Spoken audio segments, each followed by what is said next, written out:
tara ayom na masayong kanga se matama femina iyang ni yam pumbamos ma kanga tina am ngwani ya kemi nambang matama femina ike na losu. Bonjour tout le monde, j'espère que vous allez bien, j'espère que le nouveau mois il commence bien et je vous souhaite que tout aille pour le mieux. Alors aujourd'hui on va parler de ces expressions qui sont difficiles à traduire en français et pour ça il y a quelques-unes qui me viennent à l'esprit parce que parfois ces termes sont plutôt amusants en fait quand on veut les traduire, parfois quand on s'en souvient. Parce qu'on a peut-être eu dans l'enfance l'habitude de les entendre se les dire. Donc, le premier c'est Ibobre. Ouais, que même la prononciation, elle est déjà un peu compliquée. Ibobre. Alors, Ibobre, c'est déjà pas très commun, même dans la structure de l'agencement des sons, des syllabes dans le mot. Alors, Ibobre, ce serait quoi en français?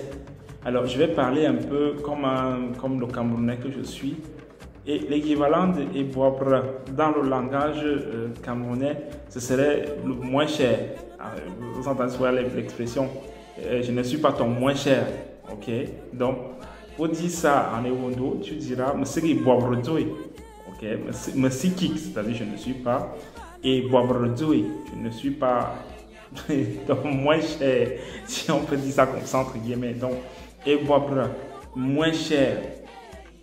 Alors, il y a cette autre expression qui est difficile à traduire également. Je veux parler du terme nzum. Alors, nzum en Ewondo, en français, autant pour moi, ce serait pas faible ou faiblard,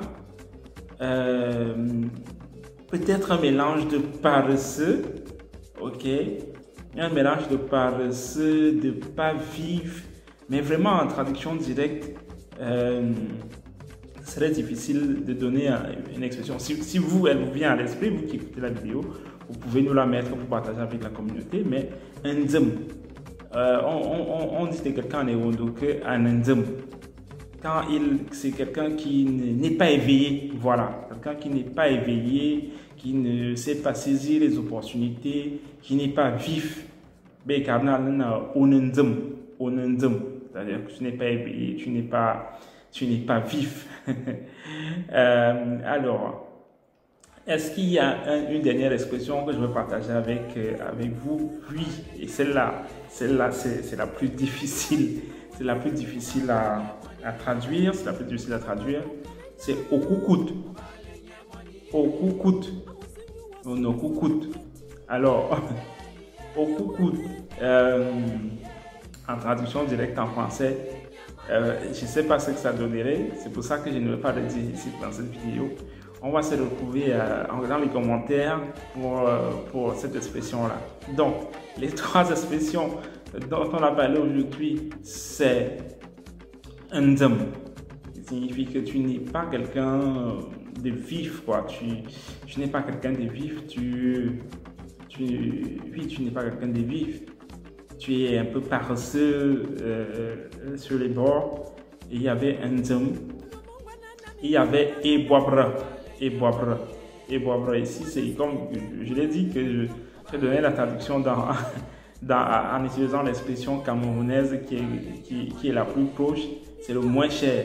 C'est-à-dire que oui, les Camerounais comprennent ce que je veux dire quand je dis que quelqu'un est au moins cher. C'est-à-dire quelqu'un, tu peux faire ce que tu veux, quelqu'un sur qui tu as le dessus par défaut. Vous voyez? Et puis le dernier, c'est Okukut. Okukut dont on va discuter dans les commentaires. Donc, pour ceux qui savent, vous pouvez partager avec la communauté. Et sinon, je reviendrai dessus dans les commentaires pour les uns et les autres. Merci d'avoir regardé la vidéo. On repart sur la chaîne. Et donc, passer de temps en temps, une fois par semaine, pour un début. Et après, on va peut-être passer à 2 et on va aborder d'autres thématiques. Pour qu'on puisse ensemble continuer d'apprendre notre langue qu'on aime tant. peace. Ayom ta ayom na mahamina bungang bole ya mi hokle ni lang ya nami mahamina makara fumina na bi bara itare son du se qui bien bi ba son de ya bien pamni son ko bala so ina bik e ya no ko bo anu so mahamina bungang